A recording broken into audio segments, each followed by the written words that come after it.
नमस्ते class, hi this is Himanshu और एक नई कक्षा में आप लोगों का फिर से स्वागत है। भाई आज डिस्कस होगा चैप्टर नंबर 2।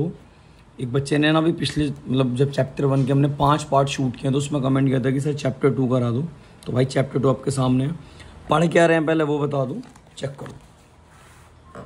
ये बुक है भाई प्रारंभिक वैश्य शास्त्र, टीआरजन वी के ओरिसर की बुक है और ये लेटेस्ट 2025-26 का एडिशन है और ये उसके चैप्टर नंबर 2 का पहला पार्ट हम यहाँ पर डिस्कस करेंगे। चैप्टर का नाम क्या है? एक अर्थव्यवस्था की केंद्रीय समस्या यानी कि central problem of an economy. Most important chapter, ठीक है। और इससे क्वेश्चन 100% एग्जाम में पूछा जाता है। एक एक करके डिस्कस करते हैं क्या है। सबसे पहले वो हमें ये सिखाता है कि आर्थिक समस्याएं क्या हैं, what is the economic problem, यानी कि जो चैप्टर का बेसिक सार बनेगा वो यहाँ से बनेगा। इन्होंने छोटा सा डायग्राम समझा भी रखा है कि आर्थिक समस्याएं एक्चुअल में हैं क्या, धीरे धीरे जानेंगे। मानवीय आवश्यकताएं असीमित है। सबसे इंपॉर्टेंट बात इन्होंने शुरू में ही लिख दी कि हमारी जो जरूरतें हैं, हमारी जो नीड्स हैं, वो मतलब भाई उनकी ना कोई गिनती नहीं है। अब ये चाहिए, फिर ये चाहिए, फिर ये चाहिए, ये वाला कंसेप्ट है। परंतु इन आवश्यकताओं को संतुष्ट करने वाले साधन सीमित हैं। बच्चे बड़े परेशान होते हैं कि सर कौन से साधन है। मेरे भाई पैसे को साधन कहते हैं।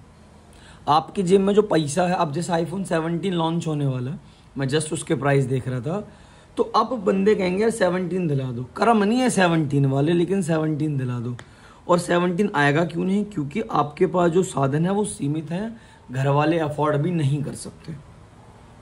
एक अर्थव्यवस्था के लिए संभव नहीं है कि प्रत्येक नागरिक के लिए प्रत्येक वस्तु का उत्पादन कर सके, क्योंकि किसी भी अर्थव्यवस्था के पास इतने अधिक संसाधन नहीं होते। ये भी एक सच बात है। अब पता नहीं भाई कौन तो क्या क्या मांगता है, तो ये संभव ही नहीं है कि हर व्यक्ति के लिए हर चीज पॉसिबल हो जाए। इतने संसाधन नहीं है, पॉसिबल ही नहीं है, ठीक है।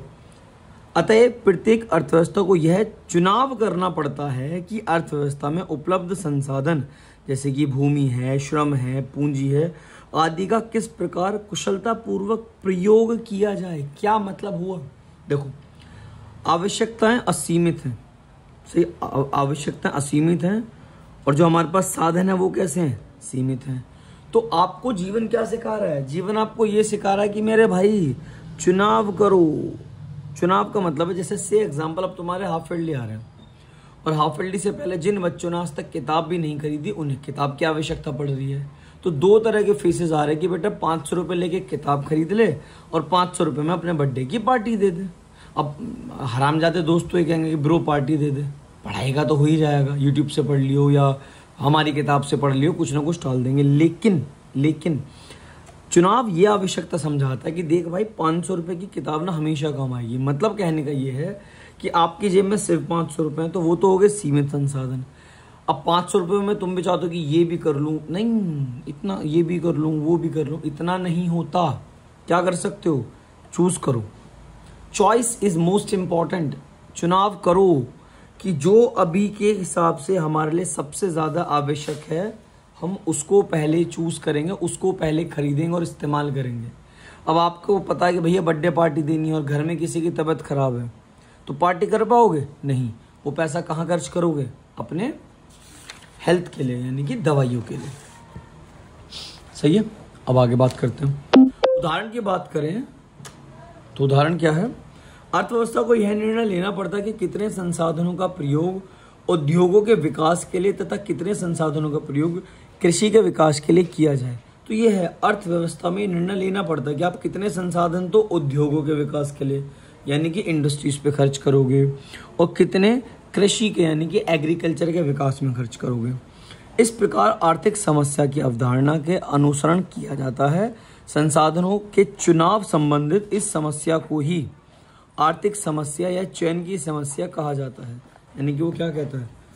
आर्थिक समस्याओं की अवधारणा का अनुसरण किया जाता है और इसी को ही हम क्या कहते हैं, यानी क्या कहता है कि क्या समझा रहा है वो? इकोनॉमिक प्रॉब्लम्स क्या है, प्रॉब्लम ऑफ चॉइस क्या है, शब्द इसके और भी हैं, पढ़ते हैं। आर्थिक समस्या से अभिप्राय चयन की समस्या कि क्या चूज करें, हमारे लिए भी सबसे ज्यादा आवश्यक क्या है। ये दुर्लभ संसाधनों के बचतपूर्ण प्रयोग की समस्या अथवा संसाधनों के क्या लिखा हुआ है, कियाफतपूर्ण उपयोग की समस्या। फालतू की बहुत सारी चीजें, मैं तुम्हें इसका मतलब समझता हूँ। ये कहता है कि इकोनॉमिक प्रॉब्लम्स क्या है, तो मेरे भाई इकोनॉमिक प्रॉब्लम्स है चयन की समस्या को ही इकोनॉमिक प्रॉब्लम्स यानी कि आर्थिक समस्या कहा जाता है। इन्होंने और वर्ड यूज करे, problem of economical use of square resources. Square resources का मतलब है कि जो संसाधन बहुत ज्यादा सीमित हैं, दुर्लभ हैं, आप इनका कैसे उपयोग करोगे। वो और क्या सिखा रहा है, इकोनोमाइजिंग का मतलब है कि आप देखो, आपके पास रिसोर्सेज लिमिटेड है, आप उनका बहुत बेहतर तरीके से इस्तेमाल कैसे करोगे, ये इकोनोमाइजिंग सिखाता है। ये 1 नंबर का पूछ भी लिया जाता है कि आप अपने रिसोर्सेज का बहुत ही बेस्ट तरीके से इस्तेमाल कैसे करते हो, ऑप्टिमम यूज कैसे करते हो, उसको कहते हैं इकोनोमाइजिंग यानी कि कियाफतपूर्ण। ये वाली चीजें हैं, ठीक समझ में आ रहा है। चलो देखते हैं आगे, ठीक है। आर्थिक समस्या मूल रूप से चयन की समस्या है, इतना भी लिख दोगे तो भी 1 नंबर दे देगा। Economic problem is essential the problem of choice. संसाधन सीमित हैं, सही है, इच्छाएं असीमित हैं, चूज करना पड़ेगा, चयन करना पड़ेगा, यही है हमारी क्या, आर्थिक समस्या। उसके बाद तो आप कितना ही पढ़ो कोई बात नहीं, ठीक है, इतना ही मोस्ट इंपॉर्टेंट है। अब अगला वाला टॉपिक क्या रहेगा उस पर बात करते हैं। आर्थिक समस्याओं के कारण क्या है, यानी कि इतनी इकोनॉमिक प्रॉब्लम्स क्यों हैं, क्यों हमें बार बार चयन करना पड़ता है कि ये ले लो ये नहीं, ये ले लो ये नहीं। तो उसका जवाब है, सबसे पहले वाला पॉइंट है क्या, कि भैया आपकी जो आवश्यकताएं हैं वो असीमित हैं। यानी कि आपको ना दुनिया खरीदनी, जेब में ना 10 रुपए भी, ठीक है। मनुष्य की आवश्यकताएं असीमित होती हैं, कोई भी मनुष्य अपनी आवश्यकताओं को पूर्ण रूप से संतुष्ट नहीं कर सकता। किसी समाज के सभी सदस्यों की आवश्यकताओं को किसी निश्चित समय में पूर्ण रूप से संतुष्ट नहीं किया जा सकता। इतना पढ़ दोगे तो भी दिक्कत नहीं है, इतना लिख दोगे तो भी किसी प्रकार की दिक्कत नहीं है, क्योंकि यही इंपॉर्टेंट माना जाता है। इन्होंने छोटा सा ना चार्ट बना रखा है, चार्ट देखें। असीमित संसाधन, सीमित आवश्यकताएं, सीमित संसाधन, सीमित आवश्यकताएं, असीमित संसाधन, असीमित आवश्यकताएं, सीमित संसाधन, असीमित आवश्यकताएं।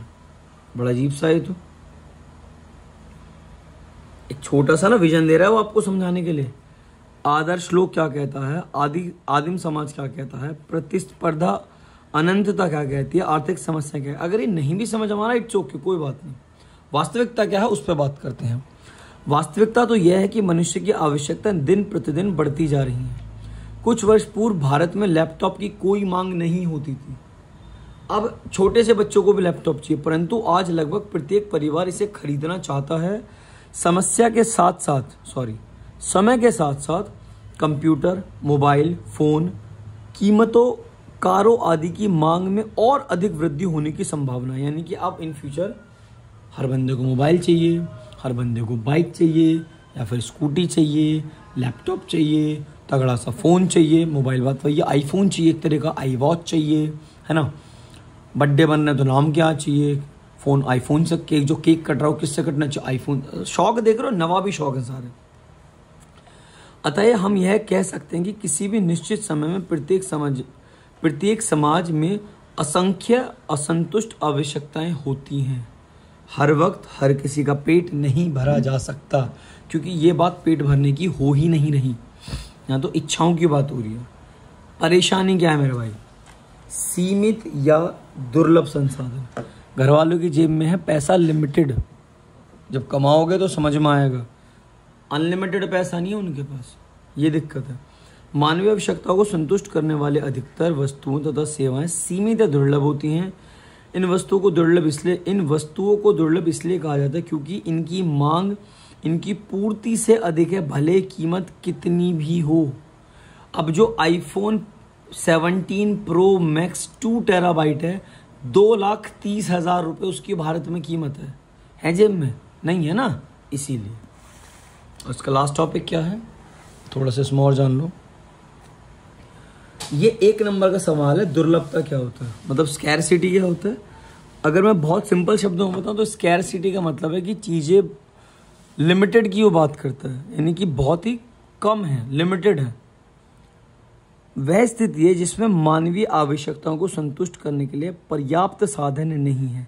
यानी ऐसी एक ऐसी स्थिति, एक ऐसी परिस्थिति, एक ऐसी सिचुएशन, ठीक है, जहां पे आप हर व्यक्ति की आवश्यकताओं को पूरा नहीं कर सकते क्योंकि आपके पास संसाधन बहुत ज़्यादा सीमित हैं। एक नंबर का सवाल है। और सिर्फ सीमित ही नहीं हैं, उनके जो प्रयोग हैं वो वैकल्पिक हैं, यानी कि ऑल्टरनेटिव यूजेस हैं। अब कोई बोले कि यार बिजली का क्या यूज़ है, बोले हमारे घर में तो सिर्फ टीवी चलता है, या कोई कहता है हमारे घर में फ्रिज चलता है, किसी के घर में मोटर, कहीं कुएं भी तो चलते हैं, मोटर भी तो चलती है, इलेक्ट्रॉनिक गाड़ियाँ भी तो चलती हैं। आप दूध का एग्जाम्पल ले लो, क्या वो सिर्फ पीने के काम में आता है, या क्या से वो चाय बनाने के काम में आता है, क्या से वो कॉफ़ी पीने के काम में आता है, या उससे दही भी बन सकती है, या शकल को मट्ठा भी बन सकता है, उसके माध्यम से घी भी बन सकता है, और ना जाने बहुत सारे जो मिल्क प्रोडक्ट्स हैं वो भी बन सकते हैं। मानोगे? तो संसाधन सीमित तो हैं ही, साथ में उनके ना वैकल्पिक यानी कि ऑल्टरनेटिव यूजेस हैं, इसलिए वो ज़्यादा मायने रखते हैं फिर। तो आर्थिक समस्याओं में अन्य कारण सीमित संसाधनों के वैकल्पिक, उदाहरण के लिए दूध एक दुर्लभ वस्तु है, इसका कार्य पनीर बना लो, आइसक्रीम बना लो, रसगुल्ले बना लो, ना जाने ऐसी कितनी सारी चीज़ों पे किया जाता है। बाकी ये सब चीज़ें तो पढ़ने वाली होती हैं, रीड ओनली। अगर मात्र इनको आप पढ़ लेते हो तो भी आपका काम बन जाएगा, लेकिन पढ़ते हैं। चूंकि संसाधन सीमित हैं, सभी आवश्यकताओं की संतुष्टि नहीं हो सकती, इसके कारण चयन की समस्या उत्पन्न होती है। यही देखो, हम सही मायने में तो यही पढ़ा रहे हैं, यहाँ से लेके यहाँ तक। अगर ये पढ़ लो तो पूरा सारांश समझ में आ जाता है कि भाई साहब इन्होंने ये पढ़ाया। किन आवश्यकताओं को संतुष्ट करना चाहिए और किन आवश्यकताओं को संतुष्ट नहीं करना चाहिए, अतः समाज को यह निर्णय लेना होता है कि कौन सी आवश्यकताओं को पहले संतुष्ट करें और कौन सी को बाद में। यही चयन की समस्या है। आई थिंक अगर आप ये पढ़ लो तो आपने पूरा पढ़ लिया। अगर सिर्फ इतना लिख दो ना तो पूरा कंसेप्ट क्लियर हो जाएगा। इसमें चयन की समस्या भी आ जाएगी, सीमित संसाधन भी आ जाएंगे, असीमित इच्छाएं भी आ जाएंगी, और संसाधनों के वैकल्पिक प्रयोग हैं ये भी समझ में आ जाएगा, और ये भी समझ में आ जाएगा कि आपको चीज़ें चूज करनी है, उनका चयन करना है। इस वीडियो में छोटा सा इतना ही, क्योंकि वीडियो जब बड़ी हो जाती है आप लोग नहीं देखते, इसी वजह से। चलिए धन्यवाद। इसके बाद नेक्स्ट पार्ट में लेते हैं ये वाला, ये हमारा पार्ट 2 रहेगा चैप्टर 2 का। धन्यवाद।